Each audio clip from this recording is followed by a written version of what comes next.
Hello. I was wondering if I might trouble you for a cup of strong black coffee, and in the process engage you with an anecdote of no small amusement.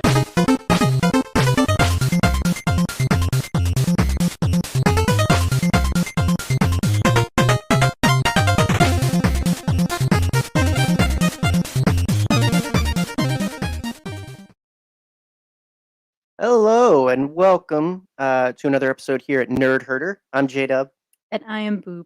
I'm here too. And together we fusion Ha and make Nerdherder.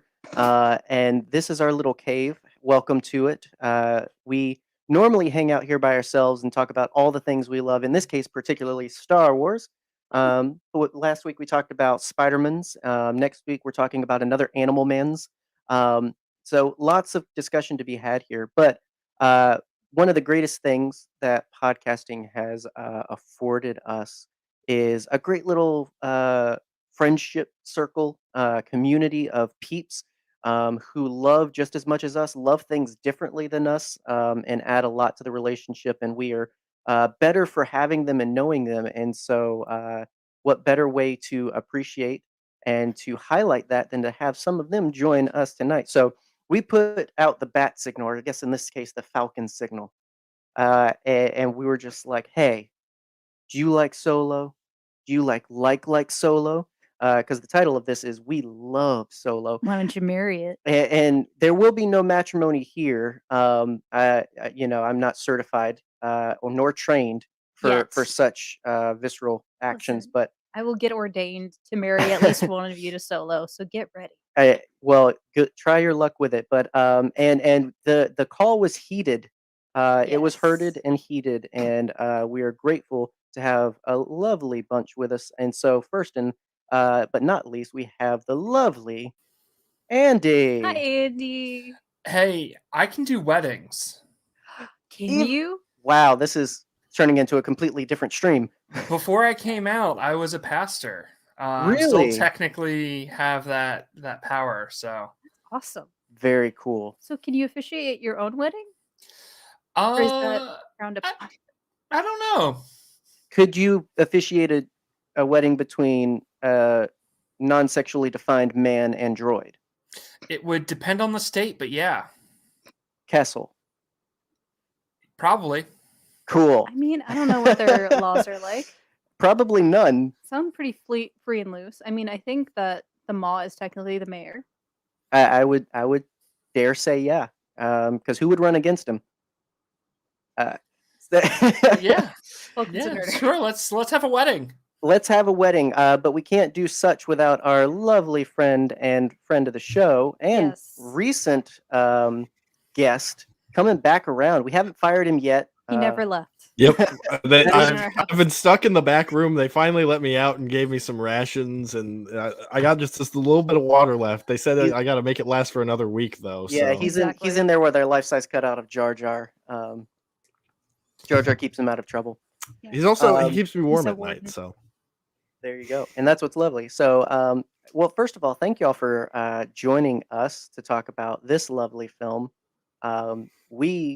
We can get caught up in our own thoughts and opinions, which are very positive about this, but we definitely wanted to take a chance, and especially with a film not as controversial as some Star Wars films, to be fair, but definitely maybe less highlighted than other ones, to bring in other voices to be able to speak to why you specifically really enjoy it and everything, and look forward to diving into that. But something I realized we didn't do with our guests last week, and that I wanted to make sure to do this time, was just kind of open up and let you share a little bit about yourself, jumping in here, because some folks might not know you. We know you, and we take that for granted. We know you, and we love you. Definitely wanted to open that up. So, all right, Andy, if you want to start us off, that'd be great. Sure.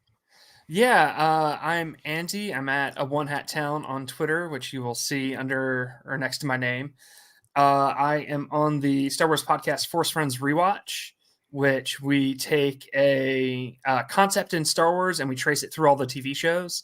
So we just did an arc covering every Mandalorian-themed episode in chronological order of Clone Wars, Rebels, and then the live-action stuff.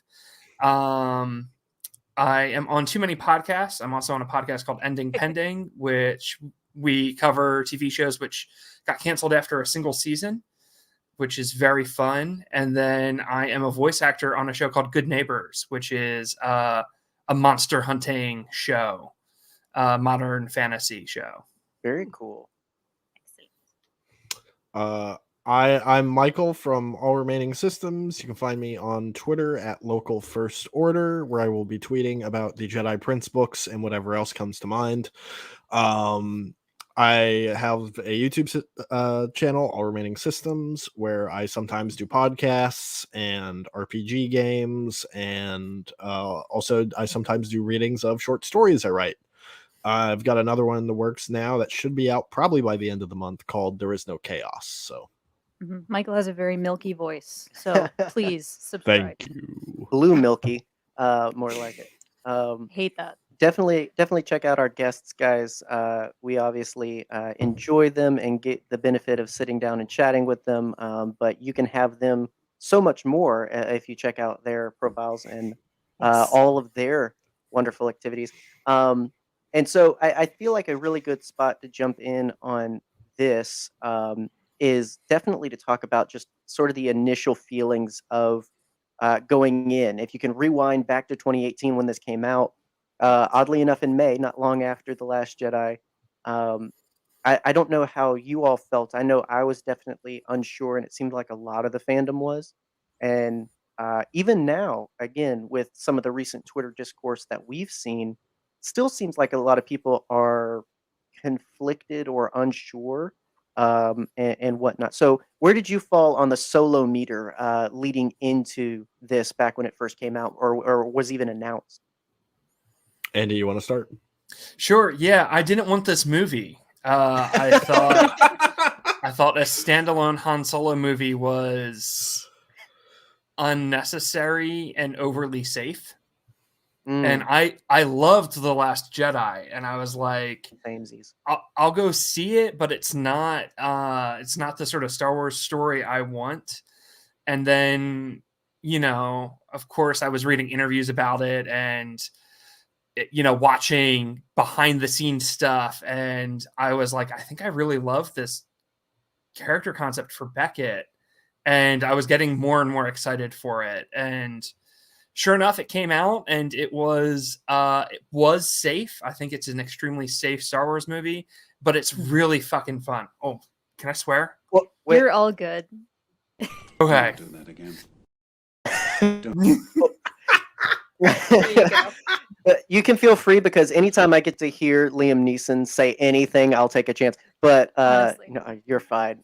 We had Connor last week, and he was drunk on blue milk and just couldn't keep it. It's a really fun, really, really fun movie, and yeah, I loved it. Yeah. I started on a very similar place with you, Andy. I didn't want this movie. I thought it was overly safe. Loved The Last Jedi. Thought that that it wasn't, a bad idea per se. I didn't think it would be bad, but I was like, you could have done something else more interesting. And to an extent, I still kind of think that, but I do enjoy Solo. I was not thrilled with it when I first saw it. Aside from a couple moments and standout lines and cameos, I was like, it feels like a middle of the road Marvel movie where it's like, I don't hate it, but I'm probably never going to rewatch it. But sure enough, I've gone back and rewatched it, and it's a really damn fun movie. In terms of like Star Wars movies that I'm likely to just throw on while I'm doing something else to have on in the background and occasionally stop and have a good time watching, Solo's pretty high up on that list. It's not my favorite of the Disney films, but it's not my least favorite of the Disney films. So that's fair. And it's really funny the way you phrase that specifically is how I've heard it from at least a third of everyone I've interacted with about Solo. Is it's just like it's the easiest movie to put on. Mm-hmm. It's the quickest one. Like when I'm I'm in a mood for Star Wars, I know that, but I don't know what Star Wars. They almost always end up putting on Solo. Mm-hmm. It oddly enough seems like such a fun, easy entry point for that. What about you? Well, I think both of y'all are absolutely right. It is so much fun. like it is a heist movie at its very core, and I think that's what sold it to me when we first started seeing like trailers and clips from the movie. Is like we get to hang out with Lando Calrissian. We get to like go to a casino for a little while. We get to see the Falcon. Yeah. Are you kidding me? Like I am chronically optimistic when it comes to Star Wars movies that feel like characters in a sandbox, because that's my favorite part of Star Wars. So I was super pumped about this, if just for the fact that Ron Howard was directing, because I love his stuff, and just I like movies, man. I love his daughter's stuff, especially. Like Oh, my favorite absolutely. stuff of his is hers. My favorite Bryce Dallas Howard is my favorite Ron Howard produced. Oh gosh. And yeah, and I don't think I'd put it quite into those words that you started with, Andy, but yeah, it is safe. I think it's safe in concept. Solo, yeah, of course, and everything, but I definitely think what it chooses to do shows that it, with the right timing, maybe with the right marketing, this could have been a completely different hit, and we could have had this be the first non-film hit prior to The Mandalorian even. Mm. It should have stayed in December. Moving it up Totally. was a huge mistake. Yep. And if I can get on my soapbox, I think the Please. biggest thing this movie does right is casting. Mm. And I hate the growing trend of digitally mucking around with stuff. No spoilers for Book of Boba Fett, but The Mandalorian, digitally casting actors, I think is a huge mistake. And the fact that Solo was like, no, we're going to recast Harrison Ford and we're going to recast Billy D. And Alden and Donald Glover freaking killed it. So Absolutely. Literal perfect casting. in my Donald opinion. Glover is just as much Lando Calrissian for me as Billy D is, and Alden is just as Totally. much Han Solo to me as Exactly. Harrison is. And Absolutely. I hate what they're doing with the robots. Knock it off. Well, and that's why I say, like, that everybody probably around the table can agree we should do a Solo movie. I think the choices they made in giving us what they gave us definitely show a good bit of risk, as well as an interesting amount of like connectivity to everything. Mm. Because I mean, like, to fast forward to one of the probably biggest things, obviously Maul showing up was such a I bold choice. jumped out of my seat. That's same. Well- I squeezed John so hard. I'm pretty sure I left a bruise on him. What's funny is I had Meg on one side, all right, and I had my other mother on the other side. I'm in this Oreo of awkwardness because I have her freaking out and I have her not understanding a lick of what's happening. She's like, "Who is this?" I was like, "I thought this movie was almost over. Now they're introducing another bad guy," and it's just like, "No, you got to watch the Clone Wars." Ma. The what? Yeah. It was Mm. it was interesting, and not even that, but even things like choices they made with Lando's character, with the introduction of an up and coming female villain finally in Star Wars. Not that we Yes. haven't had a villainous an associate of the evil man in the lair kind of thing with Star Wars, but we hadn't quite had a powerful female figure really Yeah. doing what everyone else was doing in the scum and villainy side. We hadn't had Yeah. a female crime lord yet. Yeah. We still haven't had a canon female Sith. That is Also true. very true. We've had female canon Force users who are on the dark side, but we have not had a canon woman Sith, which is bonkers. Mm-hmm. I mean, A really, travesty. and honestly, I would even say that, and this is probably a whole nother podcast topic in and of itself, but like, to mind, there aren't too many that are well represented in Legends either of Yeah. female Sith. You The either got the the old two that hag, came to mind were Darth Talon, which is a terrible example, and a Slave great Leia, example, which yeah. is Darth Xana. Those were the only two that came to mind immediately. Well, yeah, I was gonna say I think of Treya. You got the old Kreia, yep. yeah, you've got the old hag, or you've got the sexy bombshell. You've got Yeah. no in between for female representation on the dark side, which is arguably why the Sith have died. I think just just putting it out there. Not enough sex appeal. Come on. I mean, some people might be into Sheev, but I don't know. I think you need some work. Oof. Old Um, Sheevy Palps. Yes. So you hit a nail on the next thing I definitely wanted to bring up, because my gosh, the casting of this is phenomenal. absolutely incredible. And I think this was the biggest thing, that for me, I was definitely still on that apprehensive approach to this film when it was first announced, purely because of who the heck are they going to get to play Solo. I was very protective of that. I've shared before, like on the show, that I identified and I idolized Han Solo as a kid, not Luke Skywalker, and so I couldn't really grasp who else could do this cool character. Um, but I definitely was impressed with the trailers, and was even more impressed when I actually saw the film. And to date, having rewatched it today, Alden does such a fantastic job, Fantastic. such a good Totally. job. Mhm. And I definitely worry about, um, like, are they ever going to get another shot? Like, I hate the idea of these awesome people not getting to be those Mhm. awesome characters again. Yeah. I think the Disney Plus shows are like the best opportunity we have. Like, I know a lot of people want Solo 2 to happen. I don't think that would ever happen. I don't think they're going to make a movie Solo 2. But plugging those characters into the Disney Plus shows, I think is the perfect opportunity to potentially do it. It's so frustrating that we have an incredible cast like right there with Lando, Han, Luke, Leia, and Chewie, and like we're not gonna see it. Mhm. And the fact that we have Max as Luke, and we have crap, Alden as Han. I'm blanking on her name, but Carrie's daughter, Billy Lord?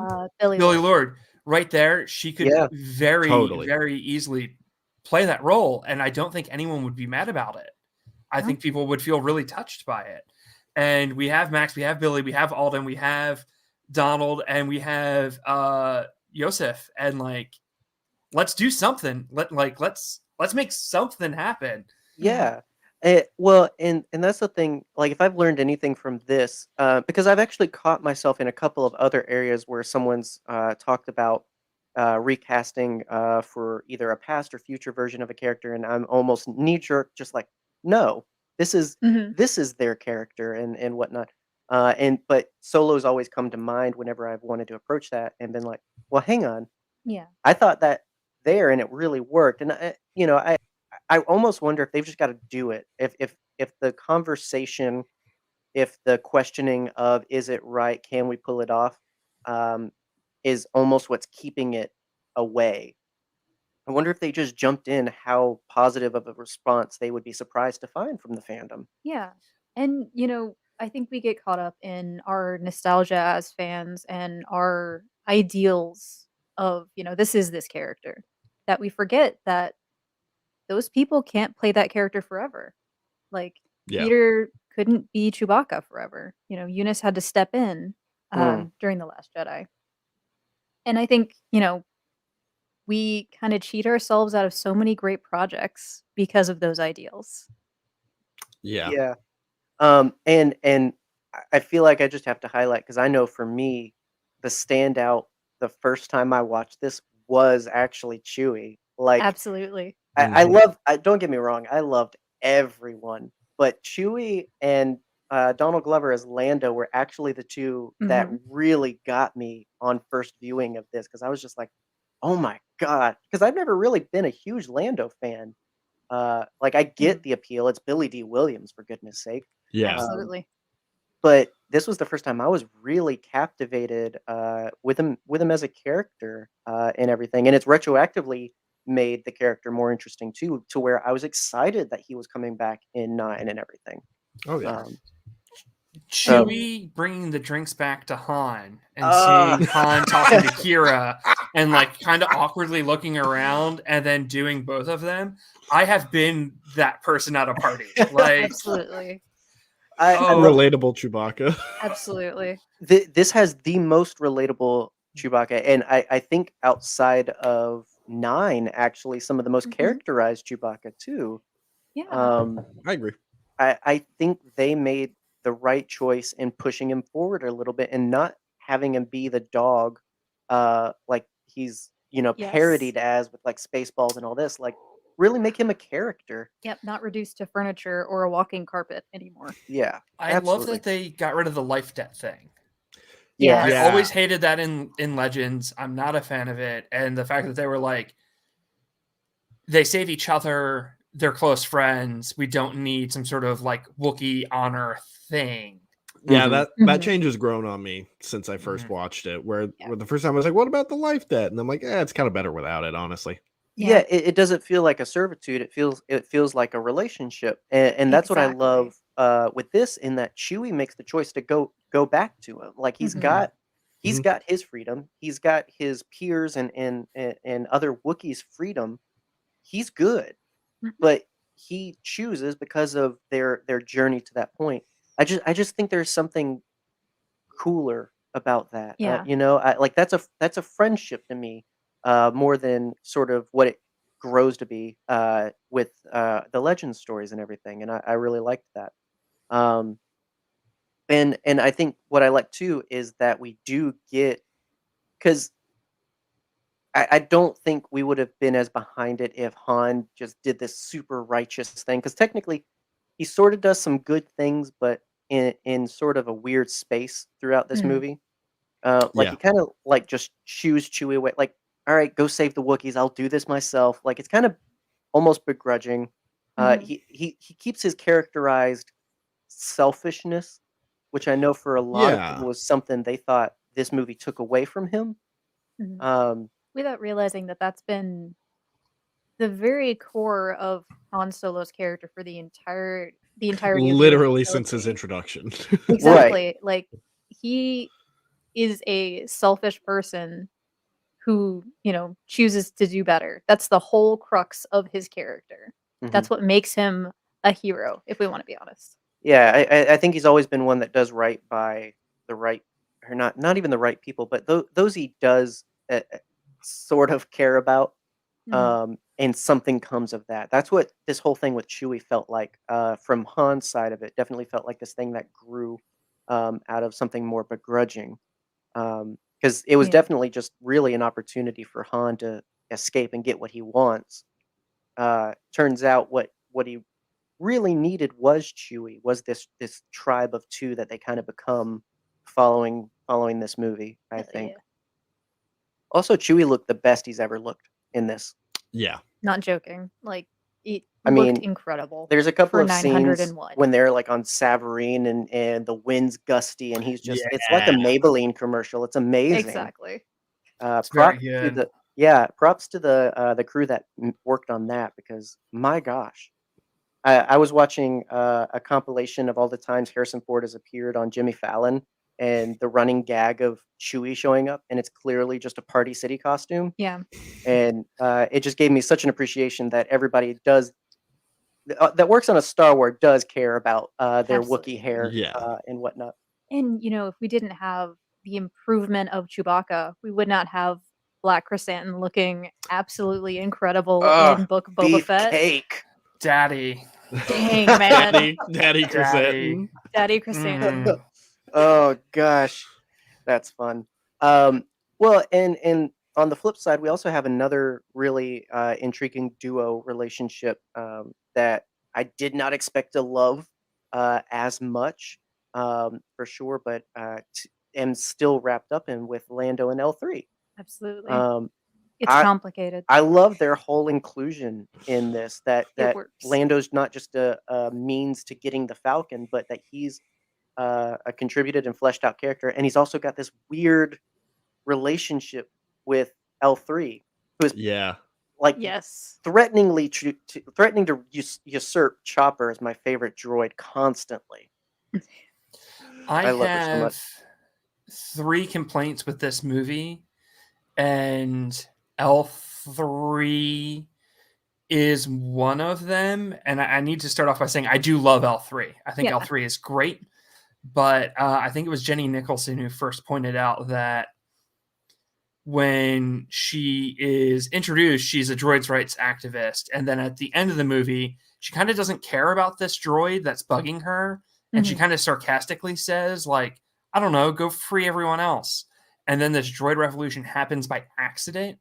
Yeah. And she says later, like, I found my purpose. And it's like, no, but you already knew that was your purpose. And it feels like something got messed up in the rewrite.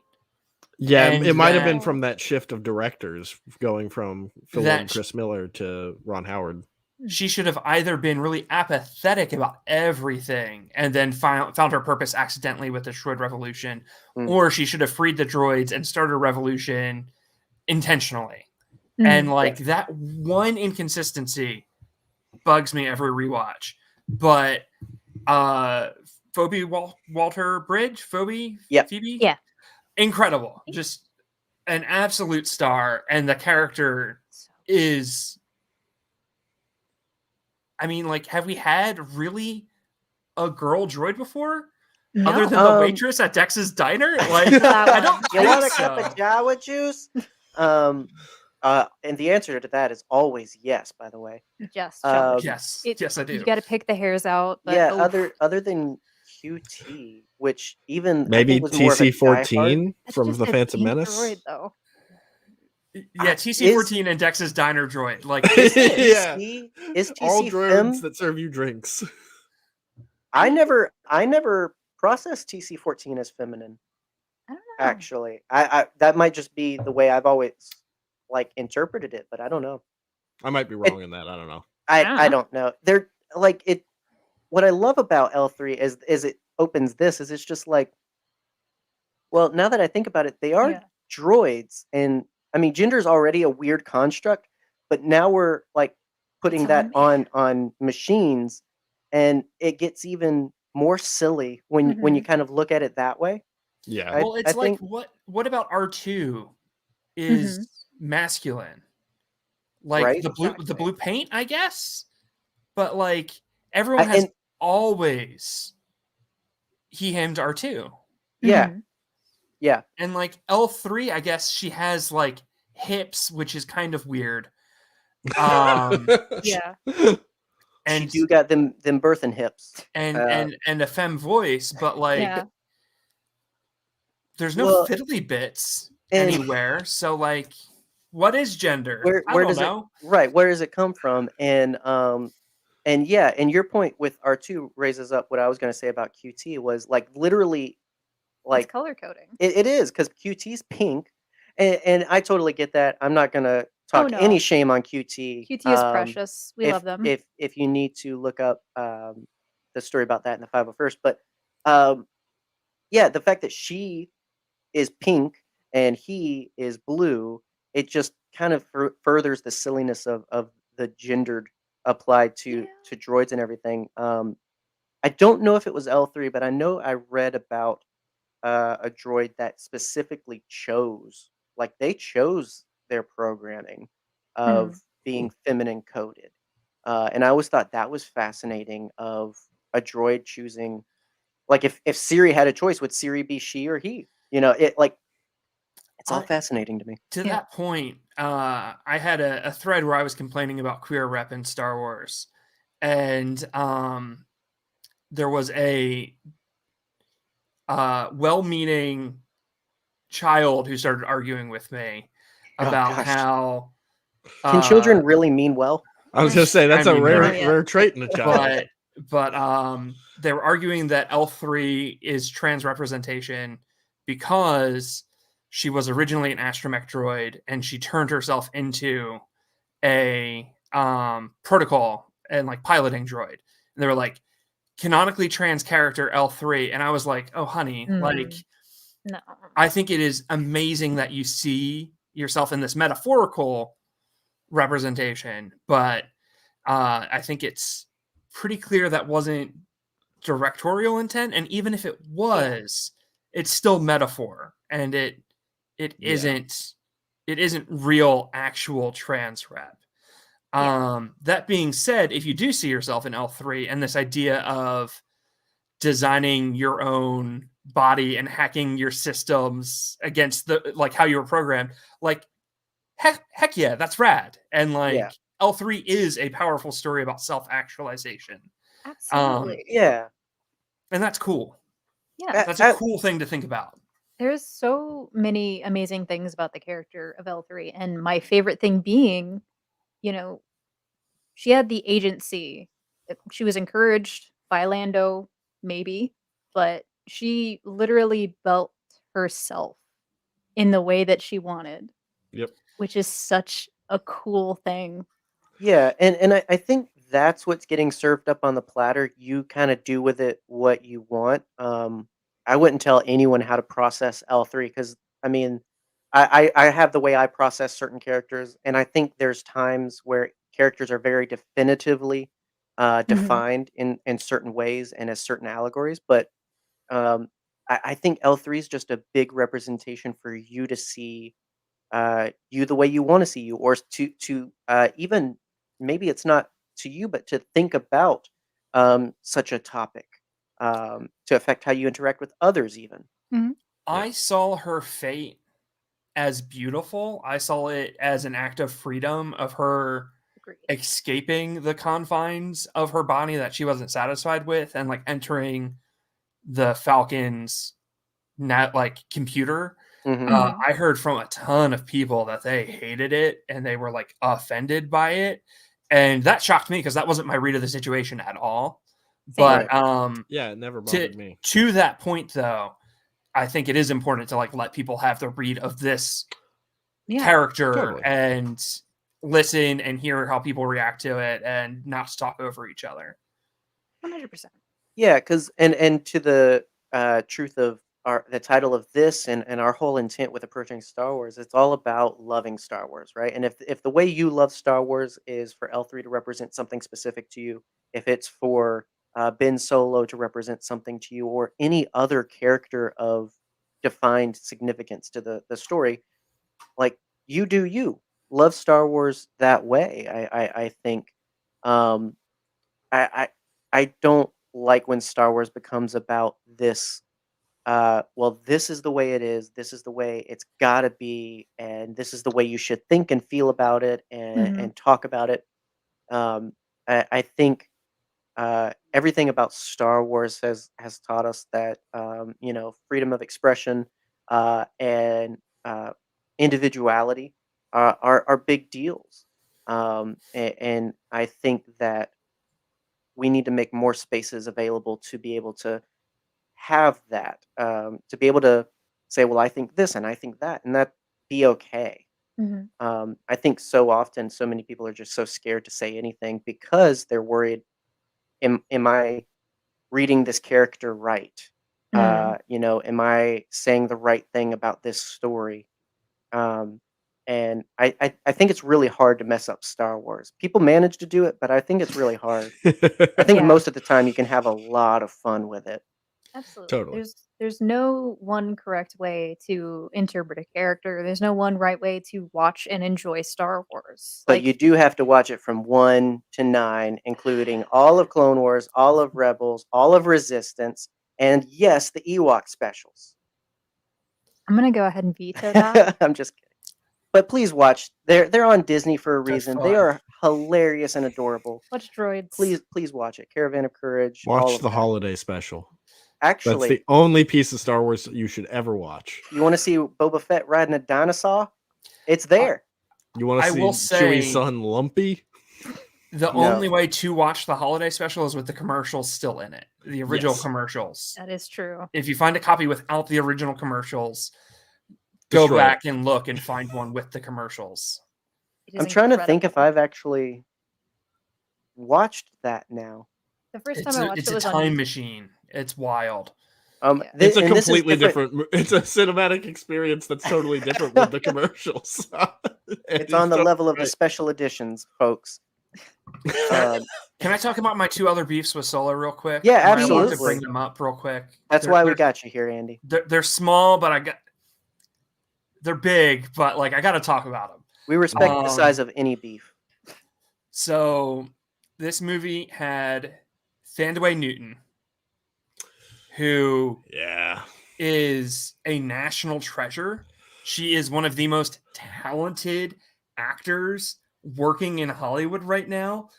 Go watch Westworld. Like every Please. episode of Westworld, she is giving a master class. And in arguably, how- this was happening when she was at her peak with all of Totally. Mhm.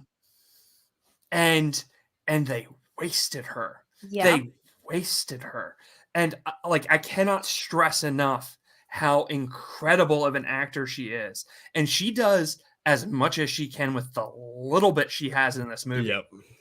But like, y'all, you had her. You had her Mhm. signed on to this movie. So my biggest beef is at the end of the movie when Beckett walks through the door and it's revealed that like betrayal, Mhm. it should have been Val. It should have been Val walk through and reveal that her and Beckett have been playing everyone like Mac in Always Sunny. I played both sides, so that way I always come out on top. And it should have then been Ardenian Beckett and just Val bursts from the versus- couch. It should have been everyone versus each other, Yeah. like a triple cross situation. That That would've been whole awesome. scene, I've watched Solo 3 times in the last month, today included, and that scene still gets me of just like you can tell they didn't know at the time if it was gonna be Beckett. Yeah. Mhm. Yeah. Like the whole thing of that is very just like, Mhm. wait, what? Because I remember not expecting Beckett simply because of how it was framed. It was framed in such a way of this is someone we're not expecting, Mhm. and then it's just Beckett. She's covered in climbing gear. She could have jumped off with that Right. explosion. Well, yeah, and that like that's the biggest thing for me. I think that's persisted is because I love the whole movie, but definitely the beginnings of it set up such a great ride with this colorful cast. I'm almost okay with Rio dying because Jon Favreau does not need another character in Star Wars. Oh, come on. He's got a whole Star Wars. He doesn't need to keep doing. He's got this. his own cinematic universe of Right, characters you're that are in just Marvel. played by him. Right, you're in Marvel, you're in Chef, you're in Star Wars. Just stop, okay? Make a sandwich. But it never made sense to me and still doesn't of I've got to do the job from here, babe. And I'm like, but why though? Yeah. Yeah. But why? It Eh, does seem like a bit of forced conflict. I Yeah, do agree. It's a trope that I have grown to dislike What as a person in general is, killing off a female character just for emotional conflict. And But- as a And part And of to motivate the male 30 characters and seconds get of the plot emotional going. conflict. That's true. I will say. That's my third complaint is that if you insist on killing off Val, which I don't think you should do, she's not mentioned again. Mhm. Yeah. And I mean, It it's doesn't just influence straight- Beckett at all beyond that. Beckett does this whole thing about like, Han, I'm betraying you for the money. Like, you should never trust anyone. And it's like, dude, Han is teaming up with the woman who killed your wife. Yeah. Right.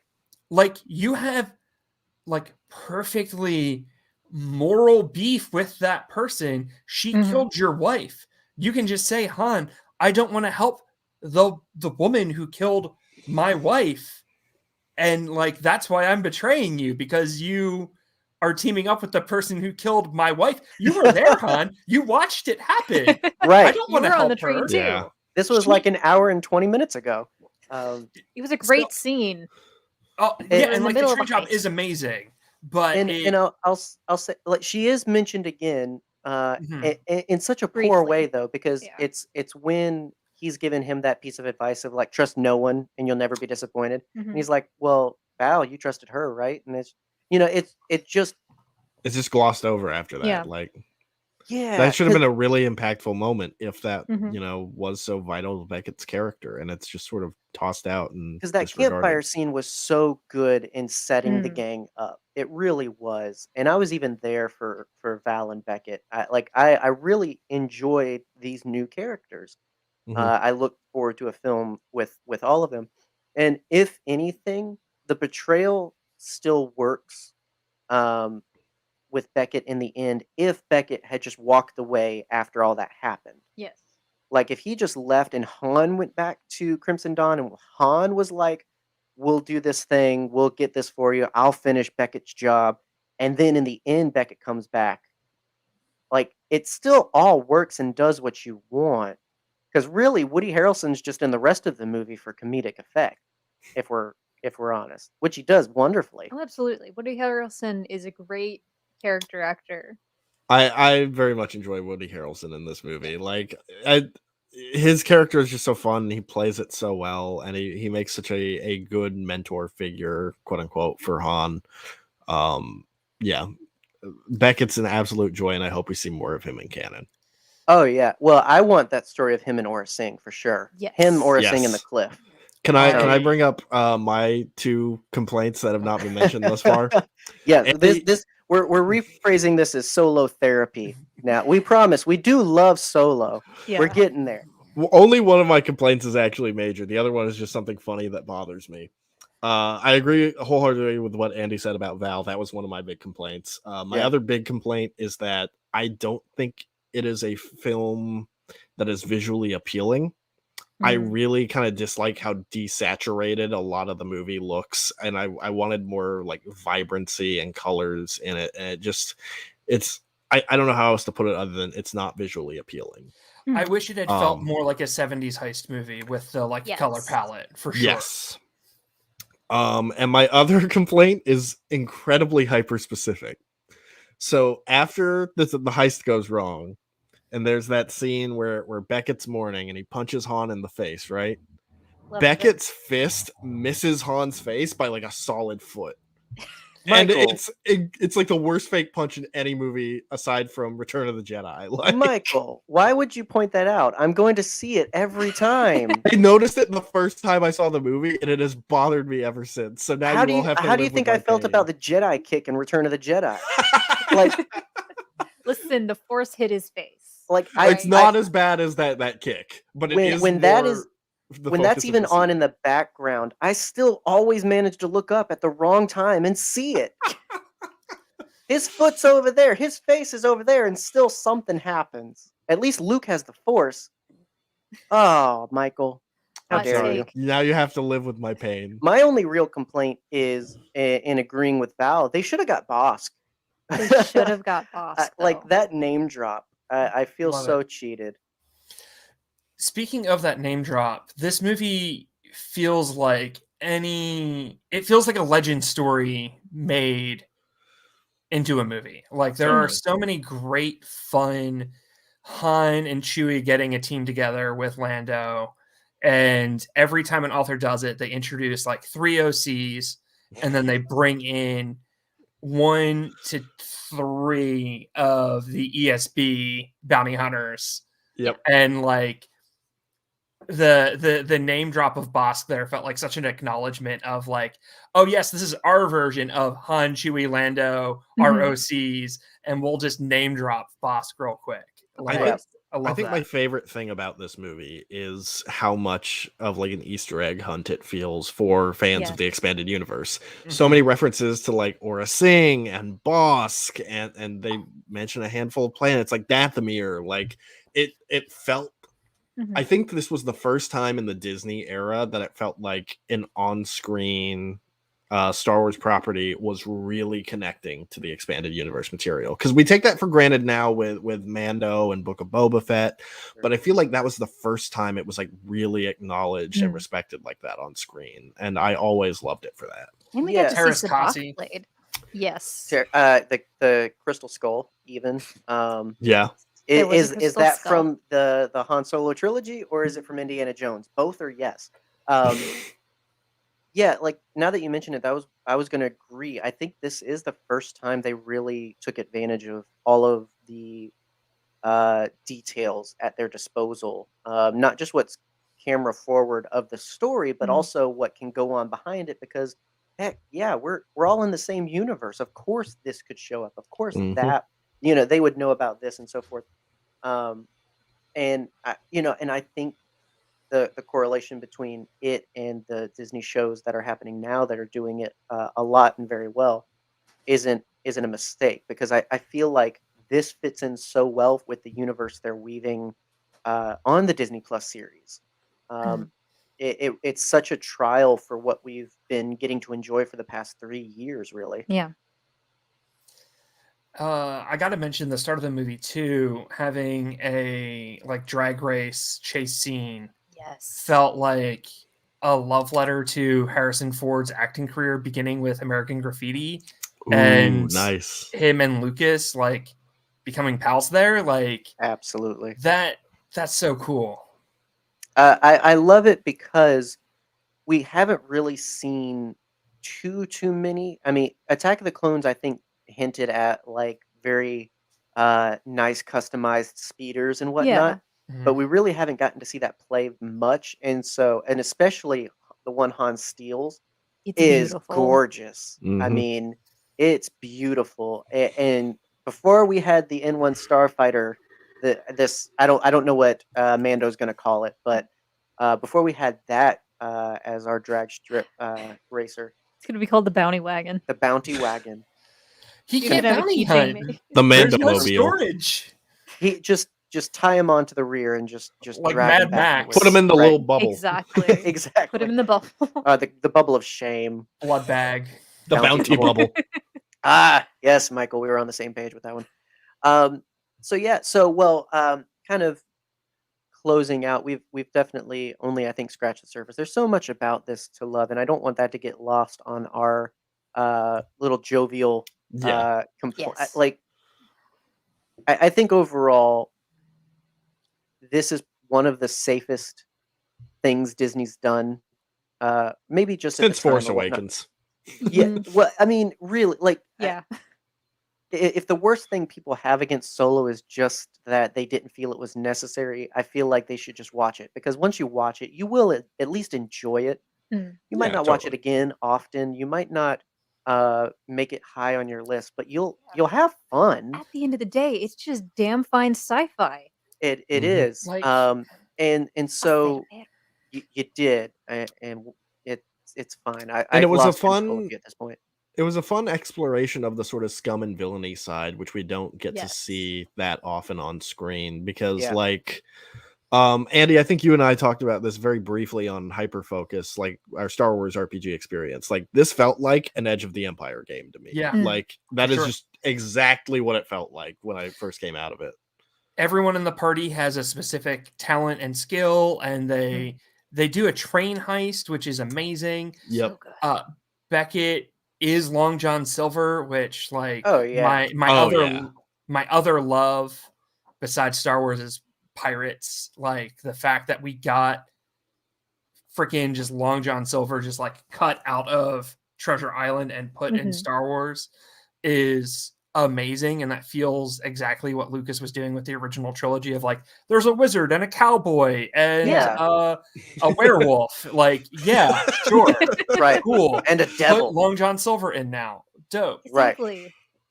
It's just a smorgasbord of weird characters, and somehow it always does weave something fun and entertaining if you go in with the right spirits, and I think if you just remember that it's all fake and in space, Exactly. then I think you end up having a really great time with a lot of your Star War, despite the war of the star. But yeah, so in wrapping up, and with this lovely film, Lucasfilm is a known fan of Nerdherder. I don't know if you know, but Yeah, I'm Multiple there's sources surely, confirmed. yeah, I'm the new CEO of Lucasfilm. they're Sorry, you had to certainly find out listening. Like this. Kathleen Kennedy has taken a great break from her Civil War with Jon Favreau, and she tunes in every Friday, just like everyone else should. So with her on the horn, I just wanted to get y'all's thoughts. We kind of hinted at it earlier, but this whole lovely hashtag make Solo 2 happen. I wanted to get y'all's thoughts on that, what you think, and if it happens, how you think it should go, what you'd like to see, and all of that good stuff. Well, I guess I'll start as kind of the downer. I don't really want Solo 2 that badly. Like, as much as I had fun with this, I'm like, I don't really need another one. I don't really see the purpose in it. Maybe a Disney Plus miniseries or something, or If they were to do it, that's how I'd do it, or just reintegrate these characters in the other Disney Plus shows. I don't think you necessarily need a Solo too, but that's just my humble opinion. And How I don't dare want to you. like belittle people who do want it, or say that this film was bad. By no means. I enjoy Solo a good deal, but I was satisfied with what we got. Don't necessarily need more. And Take a seat, young Skywalker. there you go. I'm just kidding. I actually completely agree in that I don't want a film. What I've been able to see Disney Plus do with 6 hours of content, or roughly 6 hours of content, I think if they continued this, like this cast deserves that sort of space to get to play with these characters again and get to go on this kind of journey. Because I just don't think, I think that was one of the things against it too, is it was just not enough time for such a great idea, if that makes sense. I think the idea of this little young Solo adventures was bigger than a film could have been. And so, yeah. What about you, Andy? I would be really down with a like usual suspects kind of Han working for Jabba, and bring Daniel Logan back as Boba Fett, and show like Book of Boba Fett is showing us like this new, mature, like scarred and like wizened Boba, but give us that young, really brash, like at his peak Boba, like butting heads with Han, who just like keeps laughing at him. Yes. And like Boba Fett is taking himself so seriously, and Han is just like, look at this clown, and like, throw Dengar in, or Greedo or something. Embo. But I would love Solo 2, if only because I didn't think I wanted Solo 1 and I loved it. So like, surprise me with Solo 2. Exactly. I feel like I want Solo 2 just because I miss Maul. Guys, I miss Maul so much. Well, if anything, we should get a Kira series then. I'd be for that. I'd love both. Yeah. Like that's a big part, and we didn't really get to talk about I want to that see as more much. About Crimson Dawn. Michael had so many complaints; it was just ridiculous. But Michael. As always, I'd give my hand for a Kira show, especially if you have Kira Knightley reprise Sabe, because Sabe is working with Crimson Dawn. Yeah, well, bring her back, and just I would lose it. And that's the big thing, is I think a resurgence of love for this is coming along, or even new fans, because of how it's interconnecting with the story being told in the comics, as far as post Empire, and that's the duality of my selfishness and wanting something for Han, or for Solo to continue, is because I do want more Crimson Dawn. I want to know what's going on with Kira. I want to see her usurp Darth Maul for sure, or just Maul. I don't know. She abandoned him on that planet in Rebels. Oh, straight up, 100%. Straight up. I just want to see his shame. Drop him off on Malachor and just zoom away. One of the benefits to tuning in live, obviously, is people get to comment and everything. And so, Brian here, I love their point. Absolutely. I think really, if they wanted to fast forward and do middle-aged Han chasing after Kira, when she is still obviously ruling Crimson Dawn with a well-manicured fist. I'm for it. I'm for it. So many capes. Oh yeah. Maybe I do want to give a shout out to Frying Pan Creations, who made my Beckett coat for my cosplay, and I want to mention that like the Lucasfilm people love this movie. I reached out to Matt Martin on Twitter and was like, "Hey, I'm working on a Beckett cosplay and I can't find good references for his blasters. Can you help me out?" And he was like, "Yeah, give me a week." And sure enough, a week later, he came back with like pictures from the archives, so that I could like paint my blasters as accurately as possible. I don't know if I was allowed to mention that, actually. Sorry, Matt, if I just got you in trouble. But like it was his enthusiasm that I was working on a costume for Solo was like he was just pumped. That is And so cool. the people that work on Star Wars freaking love Star Wars, and they love all of it. And Yeah. this idea that there's Despite like what any sort some of multiple sources infighting, would tell you. or this Right. idea that certain creators hate this aspect or hate that aspect or are ignoring this aspect or this or that, like that's not the case if you talk to any of them. It's all nonsense. Yeah. And the fact that they would help me, a no-name cosplayer, paint my toy blasters as good as I could is just like, that's dope. He didn't need to do that. He was just pumped that I liked Beckett. And beautifully done. You'll have to make sure you retweet that on Twitter. Get it up in the TL so people can see that, because That is a great cosplay. Thank you. very good. Thank you. And definitely, obviously this inspired so many Han cosplays, but I have loved seeing how many Beckett and Kira Yes. cosplays have come out of this as well. I saw a ton of amazing Vals at Celebration, and I just did the like Will Smith meme of like, look at my wife, look at my amazing wife. My wife. My wife. Yeah, like Dear God. I really, it's so good to hear it. And Matt Martin seems like such a cool guy anyway. Yeah. I'm Absolutely. definitely gonna harass him for like just pieces of Jar Jar from the archive. He's responded to several of my dumb Jedi Prince tweets. He's great. Like My- he plays along with the Trioculus memes. Should I ask him the Operensis question? Please don't. Yes. we lose Please credibility do, every time please. you do that. That's what I'm thinking. We don't man. we don't Like, have much as it is, but my goodness.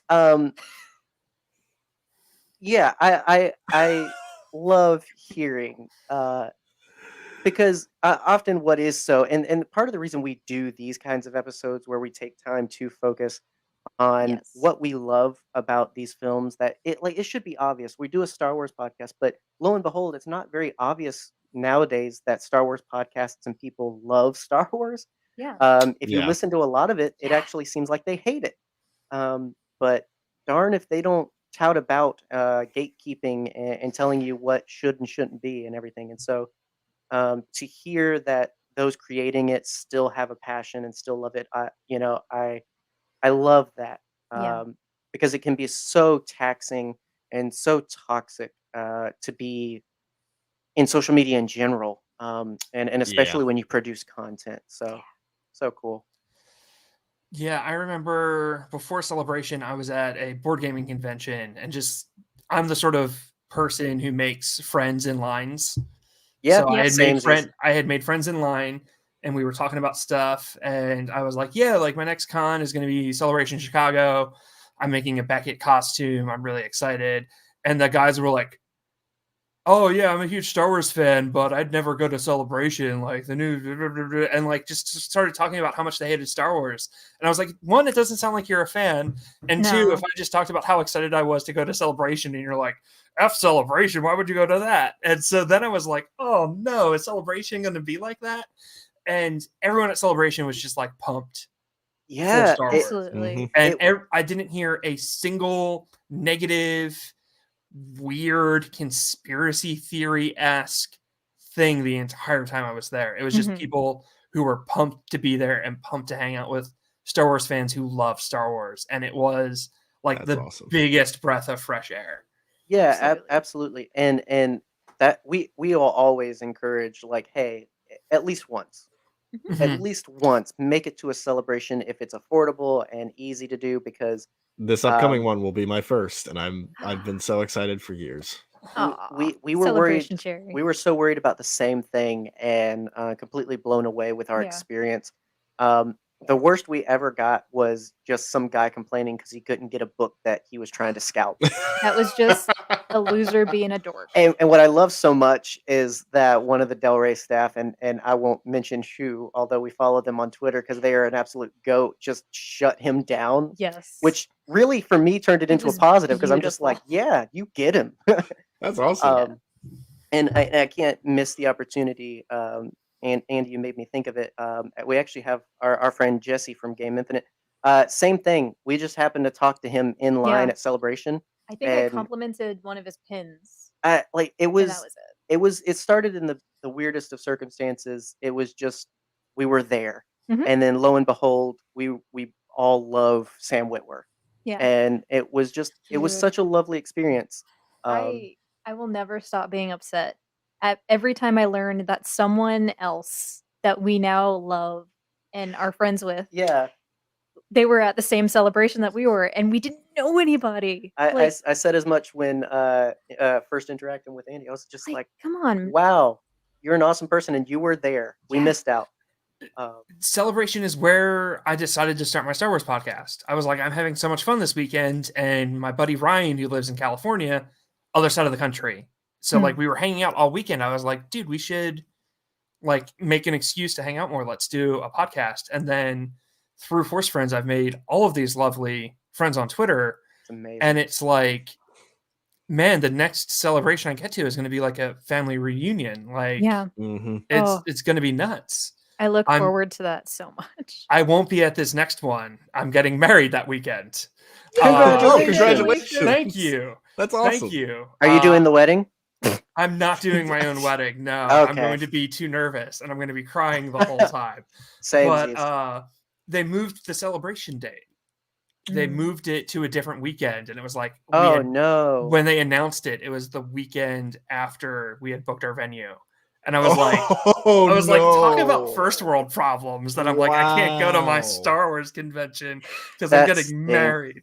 That's nutty. Matrimony. I feel for Brian. Again, join us live if you're listening to this after the fact. But yeah, standing in line next to a friend and not realizing it for 2 hours, that sucks. That's wild. I remember when we first started interacting with Scotty of Bombadcast. Go check them out.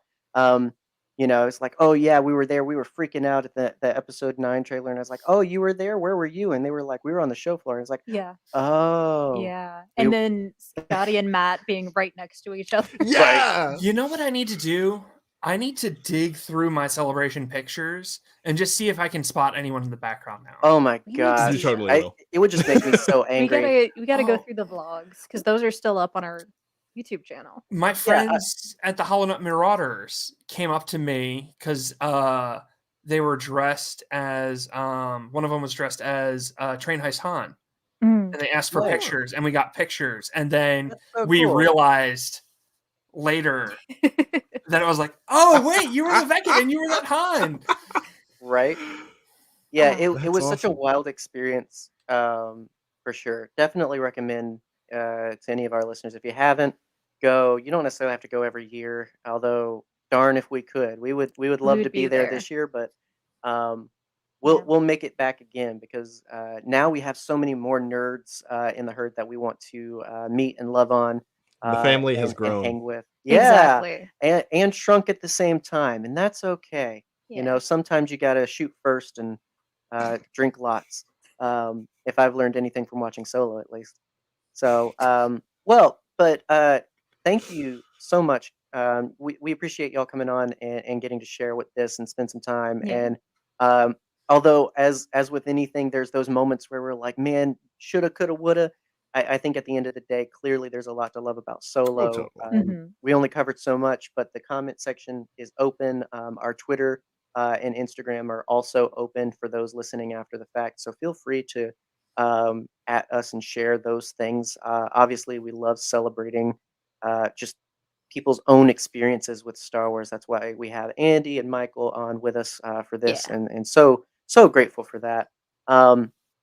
Thankfully, y'all are professionals. You put your handles in there. But just one more time, if there's anything you guys want anyone to check out that's listening to this, you want to promote it here, the floor is yours. Go check out the short stories I've written, because I've got that other one coming soon, and it's actually a prequel to one I've already written. There is no death, so there you go. I'm gonna plug the person who made my Beckett coat again, Frying Pan Creations. She's great. She's a good friend, and she did this amazing coat. And if you follow me on Twitter, you'll see me retweet all the stuff I do. Like I said, I'm on too many podcasts, so. And we were lucky to get you, and love to have y'all on again. Obviously, Michael's on his second round. We're firing him. We're putting him on hiatus for a little bit. but then we'll make Michael McCoy 2 It's all happen. because made you realize that Beckett punch thing. Yeah, Exactly. you're going in the Brutal. corner for a little bit, buddy. Go to timeout. Go to your nightmare recliner. I'm out of water though. Can I They get couldn't risk water? Alden's handsome face. Exactly. Exactly. We have a lovely lineup for next week. I won't let anyone know. You'll have to follow us on social I media. don't even know. Monday or Tuesday, we make the announcement.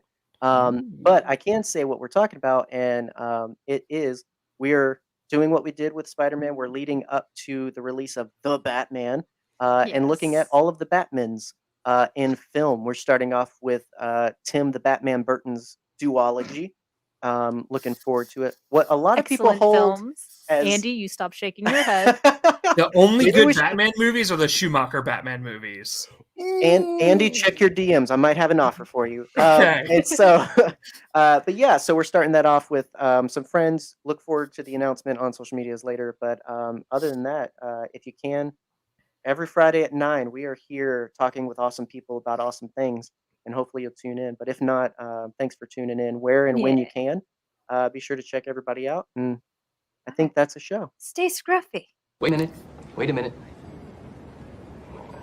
You know, this is, excuse me, a damn fine cup of coffee.